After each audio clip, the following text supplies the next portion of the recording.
Halo semuanya, perkenalkan nama saya Teresa Wulandanggraini dengan NIM 2405297. Di sini saya akan mempresentasikan hasil praktikum kemarin yaitu kapasitor. Apa itu kapasitor? Kapasitor merupakan piranti elektronika yang berguna untuk menyimpan muatan dan energi. Berdasarkan bentuknya, jenis kapasitor meliputi kapasitor plat sejajar, kapasitor bola, dan kapasitor silinder. Kapasitor terdiri dari konduktor yang berdekatan tetapi terisolasi satu sama lain dan membawa muatan yang sama besar dan berlawanan. Lalu, masalahnya yang pertama bagaimana karakteristik arus listrik pada rangkaian RC, kemudian yang kedua bagaimana pengaruh kapasitasi kapasitor terhadap penurunan arus pada rangkaian RC, yang ketiga bagaimana karakteristik beda potensial antar ujung kapasitor pada rangkaian RC, yang keempat bagaimana pengaruh kapasitasi kapasitor terhadap kenaikan beda potensial antar ujung kapasitor pada rangkaian RC.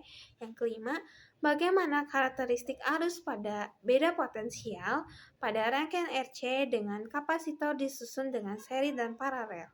Yang keenam, bagaimana rangkaian listrik dalam tata panggung sederhana yang terdiri dari satu kapasitor, sumber arus utama, baterai atau power supply, dan dua lampu dengan ketentuan bahwa satu lampu menyala sampai redup menggunakan sumbu arus utama, baterai, dan power supply, dan setelah lampu lainnya menyala dengan menggunakan kapasitor sebagai arus cadangan.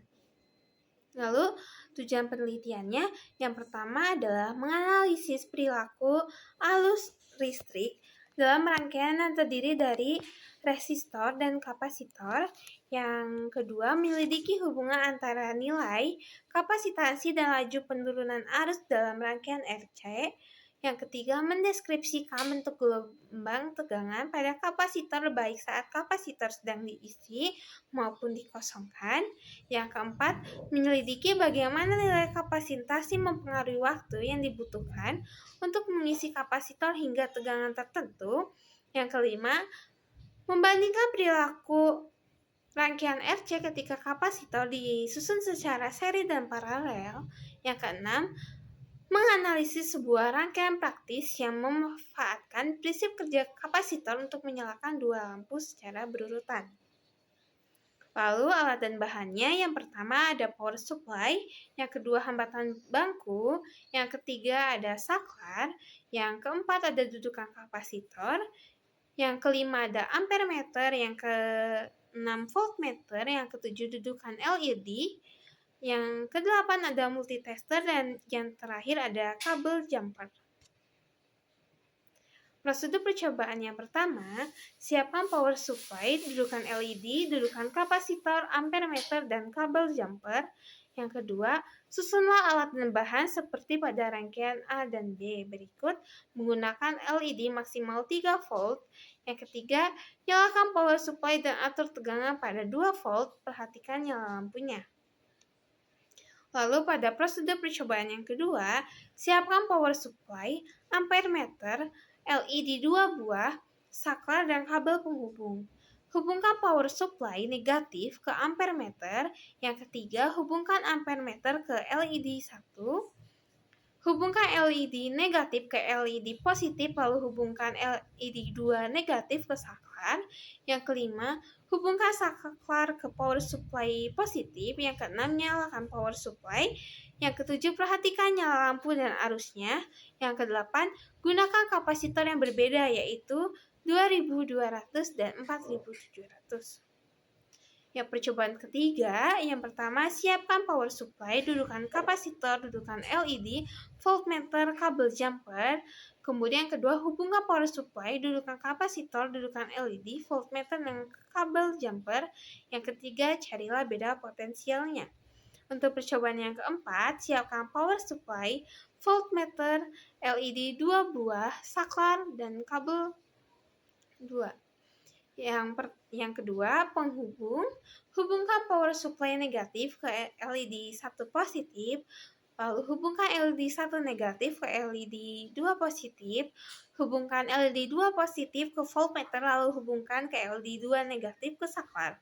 Yang kelima, Hubungkan saklar ke power supply positif, lalu hubungkan ke LED 2 negatif ke voltmeter. Carilah beda potensialnya menggunakan tracker, lalu lakukan dengan kapasitor yang berbeda.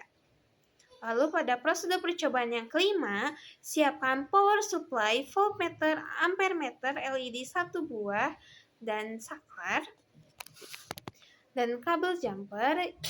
Yang kedua, hubungkan power supply negatif ke LED 1 positif, hubungkan LED 1 ke ampermeter, lalu hubungkan ke voltmeter, lalu hubungkan LED 2 negatif ke saklar.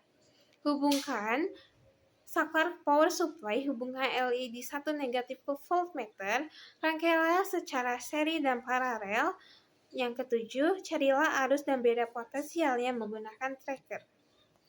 Lalu untuk prosedur percobaan yang keenam, terdapat di gambar seperti berikut ini. Lalu untuk analisis datanya, untuk yang dengan kapasitor 4700 memperoleh hasil sebagai berikut ini. Lalu ini ada grafik hubungan arus terhadap waktu kapasitor 4700. Lalu ada tabel 2200 kapasitornya. Dan grafik hubungan arus terhadap waktu kapasitor 2200 sebagai berikut. Lalu ada grafik hubungan arus terhadap waktu. Lalu ada seri 1 kapasitor yaitu 2200 memperoleh hasil sebagai berikut dengan grafik hubungan arus terhadap waktu sebagai berikut. Lalu seri dengan 2 kapasitor 2200 memperoleh hasil sebagai berikut dengan grafik hubungan arus terhadap waktu sebagai berikut. Lalu paralel 2 kapasitor 2200 memperoleh hasil sebagai berikut dengan grafik hubungan arus terhadap waktu sebagai berikut. Kemudian ini adalah gabungan dari ketiga data tersebut pada grafik hubungan arus terhadap waktu. Lalu ada grafik hubungan tegangan terhadap waktu dengan data tabelnya. Dan ini adalah gabungan dari ketiganya grafik hubungan tegangan terhadap waktu. Jadi kesimpulannya berdasarkan data eksperimen kami, kapasitor dengan nilai kapasitasnya lebih besar memiliki waktu konstanta lebih besar dibandingkan dengan kapasitor yang lebih kecil. Hal ini terlihat dari persamaan eksponensial yang memiliki eksponen lebih kecil yaitu kapasitor 4700, artinya kapasitor dengan kapasitas yang lebih besar membutuhkan waktu yang lebih lama untuk mengosongkan muatannya. Oke, sekian dari saya. Terima kasih.